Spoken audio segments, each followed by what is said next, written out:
बिस्मिल्लाहिर्रहमानिर्रहीम। अस्सलाम वालेकुम। खुश रहें, आबाद रहें, पाक परवरदिगार मोहम्मद व आले मोहम्मद के सदक़े में आपके रोज़ी रिज़्क़ में बरकत और इजाफ़ा अता करे।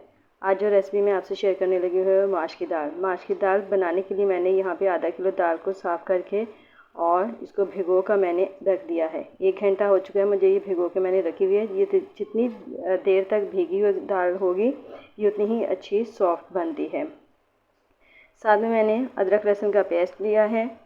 यहाँ पे खुश्क मेथी 1 चम्मच, 1.5 चम्मच मैंने सुर्ख मिर्च पाउडर का लिया है, 1 चम्मच मैंने नमक का लिया है, हल्दी पाउडर लिया है 1/2 टीस्पून और ये कलौंजी मैंने 1/2 टीस्पून ली है। यहाँ पर मैंने प्याज 2 अदर प्याज लिए हैं। उसमें मैंने ये कड़ी पत्ते, साबुत गर्म मसाला जिसमें कि ज़ीरा है और ये तेज़पात है, काली मिर्चें हैं और लौंग वगैरह ये सब मैंने शामिल की हैं।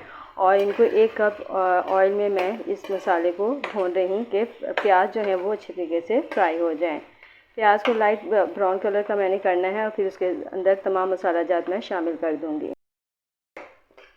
यहाँ देखें जी, प्याज जो है लाइट ब्राउन कलर का हमारा हो गया है। अब इसमें मैं अदरक लहसुन का पेस्ट शामिल करूँगी।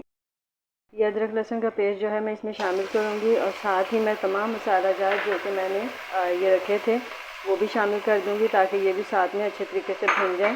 अब अच्छे तरीके से हमने मसाला जो है वो भूनना है ताकि ये ऑयल अलग हो जाए और इसका फ्लेवर जो है अदरक लहसुन का इस मसाले में अच्छे तरीके से जज्ब हो जाए और ये प्याज जो है ये भी गल जाए।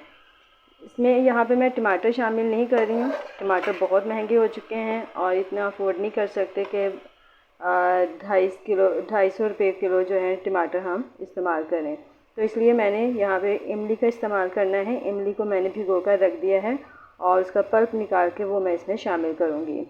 आपके पास भी अगर टमाटर नहीं है या इस महंगाई के दौर में अगर टमाटर इतने महंगे हैं तो आप नहीं ले सकते तो आप भी इमली को इस्तेमाल कर सकते हैं अपनी हर हंडिया में। ये देखें जी, मसाला माशाल्लाह से बहुत अच्छा भुन चुका है, ऑयल अलग हो गया है और बहुत ज़बरदस्त खुशबू आ रही है। अब यहाँ पर मैं इसमें दाल शामिल करूँगी और दाल को भी खूब अच्छे तरीके से हम भूनेंगे और इसमें हम पानी शामिल नहीं करेंगे, बस हल्का सा छींटा टाइप का ही पानी बस इसमें डालेंगे ताकि ये दाल गल जाए।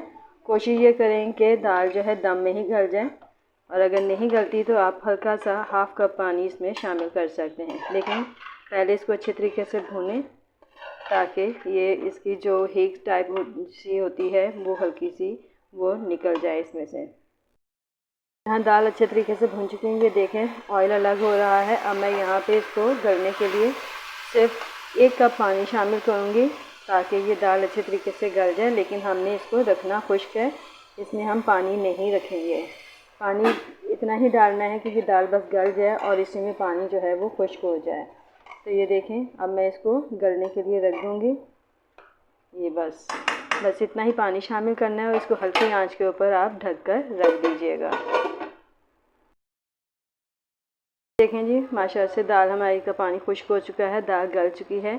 अब इसमें हल्की सी बस कसर है, वो कसर जो है मैं यहाँ पे इमली का पानी शामिल करूँगी। इमली का पानी मैंने पहले इसलिए शामिल नहीं किया क्योंकि फिर दाल गलनी नहीं थी। तो ये 1 कप मैंने पानी इमली का शामिल कर दिया है और साथ ही मैं यहाँ पे मैंने ये सुर्ख मिर्चें रखी हैं, साबुत हरी वाली जो हैं सुर्ख हो चुकी हैं, ये भी इसमें शामिल करूँगी। तो ये देखें 5 से 6 अदद जो हैं ये हरी मिर्चें हैं, ये भी मैंने डाल दी हैं और इनको हम मज़ीद अब 5 से 10 मिनट के लिए छोड़ देंगे गलने के लिए ताकि पानी ये जो इमली की खटास है वो दाल में यकजा हो जाए और इसमें खटास अच्छी तरीके से आ जाए और दाल में जो थोड़ी सी कसर रह गई वो भी पूरी हो जाए।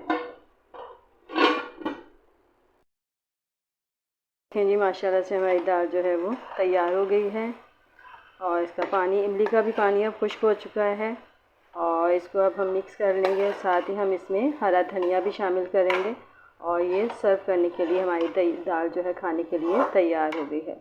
यकीनन आपको मेरी ये रेसिपी पसंद आई होगी। मेरी रेसिपी पसंद है तो लाइक करें, शेयर करें और आइंदा आने वाली वीडियो तक के लिए अब मुझे इजाज़त दीजिए। खुदा हाफ़िज़।